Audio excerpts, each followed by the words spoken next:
PG Boys, baka na with another video. So, gagawin na natin ng malinaw na video para doon sa mga issue na existing account, no backup, at iba pa. So, ito yun yung nakaraang post ko. Yan, so napakarami kasing tanong. Medyo nahihirapan ako sagutin kayo lahat. Ito, ito muna yung natin. Ito, ang issue na ito is yung gumagana naman yung app, pero pag mag-appointment na, kukuha na ng appointment, kunyari click yung antipolo, taga-antipolo ka, mawawala yung mga letra o hindi ka makakuha ng appointment, hindi ka makapagpubook. Ang issue dyan is yun nga, tapos kung paano solusyonan, punta ka lang ng Play Store, type mo lang, tapos update mo. Kung walang update, clear cache. Kung wala pa siyang update, try mo to. Ito, storage cache. Tapos clear cache, clear storage. Pag di pa rin gumana, uninstall mo, tapos reinstall mo ulit. So ganun lang yan. Pero yung iba na ayaw talaga gumana, katulad ng mga kadalasan, karamihan Android 10 mga ganong sitwasyon, not compatible na sa may cellphone. Kailangan kasi yung cellphone mo is updated na. Pero meron pa rin na iba gumagana kahit Android 10 pa, at Android 10 pa lang gumagana pa rin yung iba. Medyo namimili lang talaga siya ng phone kasi maraming update na rin ang nangyari dito sa may application. Ang next na gagawin natin ng topic, ito is yung no backup found. So yung no backup found, lagi kasi natin i-double check yung application natin kung meron na ba talagang backup. Tulad nito sa may personal vault, ulitin natin. Paano malalaman ba kung may backup pa talaga ang ating account? Click lang natin itong settings sa may itaas. Tapos click lang natin itong personal vault.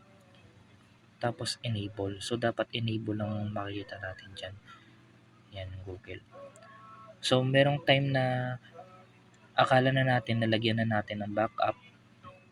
Pero pag dinoble check natin, is disable. So dapat lagyan natin dito double check kung naka-enable na talaga or may backup na talaga. Pangalawang check natin kung meron na talagang backup. Click lang natin itong user account. Tapos itong Google for password. Tapos password passkey. Ito, makikita natin yung app kung meron na ba talaga, kung may naka-sign in na Google dyan.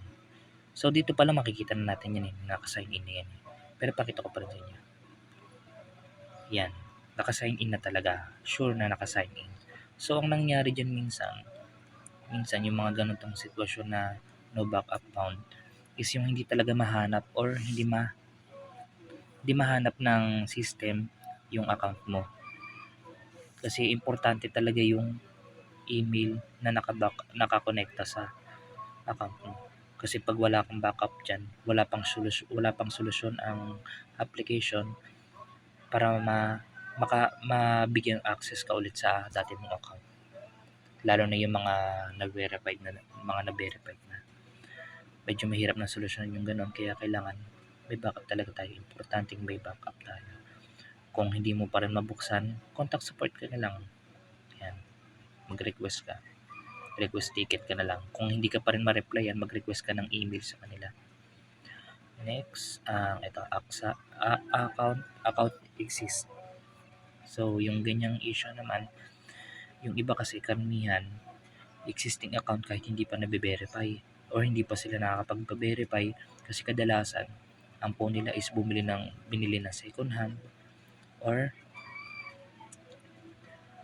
nag-install na sila dati tapos in-uninstall nila ulit. So ganyan yung kadalasan na nangyari dyan. So ito yung pinakamaraming tanong kung paano ba solusyonan tong account exist. Tapos sa pangalawa naman, account exist pero verified na siya. Tapos yung try niya ulit ini-login, wala na mahanap na account, hindi na ma-detect, hindi niya na uli mabuksan. So ito yung sinasabi ko sa inyo, importante na may nakakonekta yung account natin sa application. So, yung sa tropa ko, sabi niya naka-enable naman daw. Pero hindi lang talaga daw mahana. Hindi talaga mabuksan yung account niya kahit naka-enable naman. So, maaring problema nga nun is yung hindi niya nga na-double check or hindi mahanap ng system yung account mo. So, pwede kang mag-contact support or ang pwede natin gawin is dito nga, i-check natin sa Google yung tinuro ko nila. Yan, sa may setting. Tapos yung sa may tropa ko, nakikita dito na nakikita doon na nakakonekta naman siya pero bakit hindi siya ma-login? Saan ba yun? Nawala.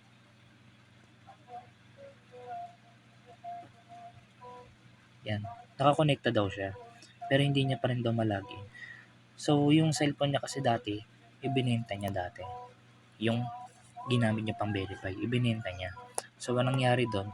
Yung account niya is hindi niya na-log out doon. Hindi niya na format yung phone na yun. So, nandun pa rin yung account niya kahit na uninstall, nag-i-exist pa rin yung account niya ron.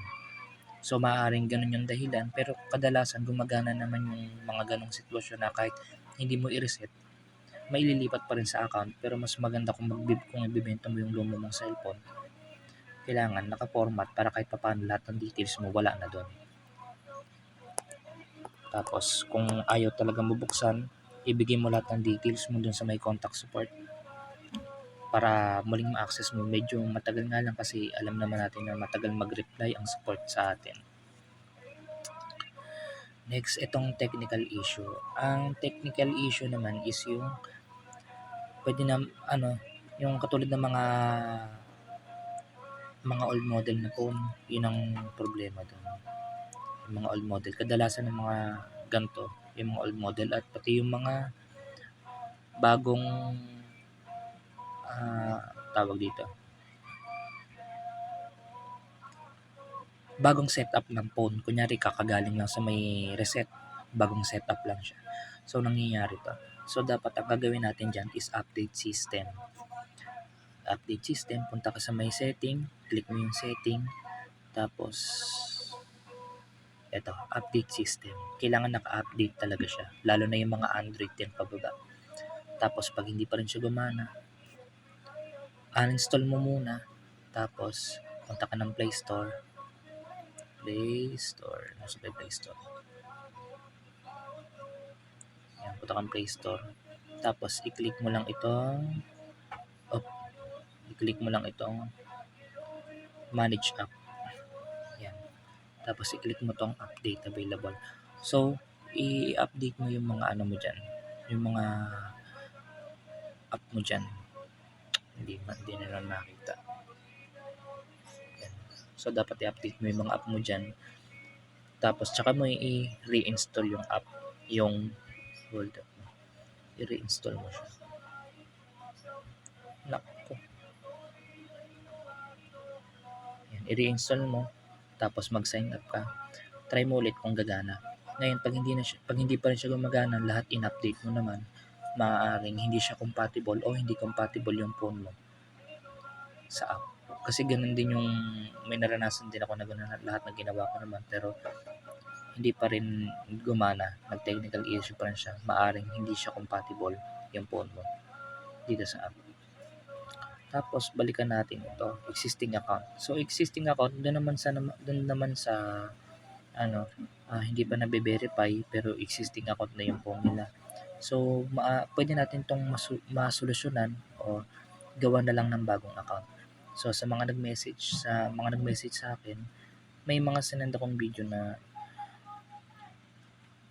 kung paano ang dapat gawin.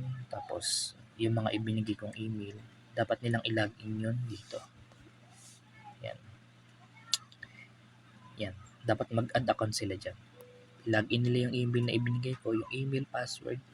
Tapos, tsaka na sila mag-login dito sa my app. Dapat login, hindi sign up. Yan. Dapat mag-login na sila dyan. I-login nila yung binigay kong email tsaka password. So, magkaiba ang password ng email tsaka magkaiba din ang password ng World App. Yun ang mabibigay ko na mas madaling solusyon para dito sa mga existing account. So kung meron pa rin talagang existing account, kung gusto natin tayo na lang gumawa ng solusyon, pwede nyo naman gawa ng paraan to kasi gumagana rin to eh. Minsan lang naman. Ayan, kunyari yung dating email nyo, i-remove nyo siya. Tanggalin nyo siya. Tapos, i-install mo yung app. Tingnan nyo kung meron pa rin existing, sign up. Tapos pag gumana, edi good. O hindi gumana, subukan na natin yung paglalagin ng bagong account. Tapos, sa mga ano yun na, hindi pa verified yun. Tapos, saan naman tayo? Ayan, tapos, yung sa mga magpapagawa ng account, check nyo lang ako. Gagawin ko yun ng account. Sundin nyo lang yung mga ipapagawa ko. Madali lang naman. Tapos, dito naman sa backup found. Ay, saan ba yun? Yung mga nakalimutan ng password nila, yung limot nila yung password nila. Kahit hindi nyo naman palitan yun, makikita nyo pa rin. Lalo na kung may ano. Lalo kung nakakonekta naman talaga yung Google nyo sa may app. Makikita nyo yun kung ano yung password nyo doon. Hindi nyo na kailangan palitan. Mahirapan pa. Ito, balik ulit tayo. Click lang natin tong user and account. Tapos Google password. Tapos passkey. Tapos ito, click mo yung app.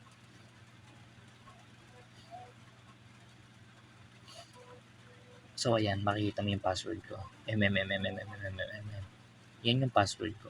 So pag nakalimutan ko yung password ko, na-uninstall ko, tapos sinubukan ko i-login. Tapos nakalimutan ko yung password ko, pwede ko siyang makita dito, mahanap dito. Kasi lahat ng